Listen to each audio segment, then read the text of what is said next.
joylashuv lokatsiyasini qarang, viloyat hokimiyatining shundoqqina yonginasi 9 etajdomni ikkinchi etajda joylashgan 2 xonali uyimiz obzoriga ko'rib chiqamiz. Siz har doimdek like, podpiska bosing.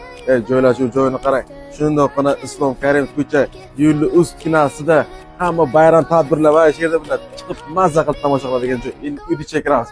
Mana bu kirib kelishimiz uyni ichi. Uyni ichiga shunday kirib kelaverishimiz bilan ko'rib turganingizda koridorlarimiz joylashgan. Uyda remonti xafaroq, bunga uyga mehr kerak. Shuning uchun ham narxi ham mehrga zo'r.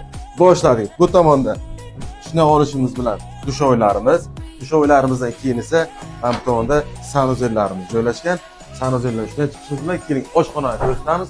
Mana bu ko'rib turganimiz oshxonasi remontiga e'tibor bermaymiz, chunki joylashuv va shu. Ana bu tomonda bitta xonamiz.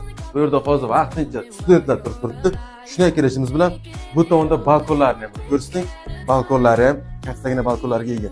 Endi ikkinchi xonamizni ko'rsatamiz. Ikkinchi xonamiz ko'rib turganingizda alohida qilib joylashgan. Bu tomonda esa ikkinchi xonamiz. Narxlari keladigan bo'lsa, narxlarning egalari 460 million dedilar. Ozgina o'tib beraman dedilar. Ipotekaga 100% dedilar. 460 millionga ikkinchi etajdagi 2 xonali uyimiz.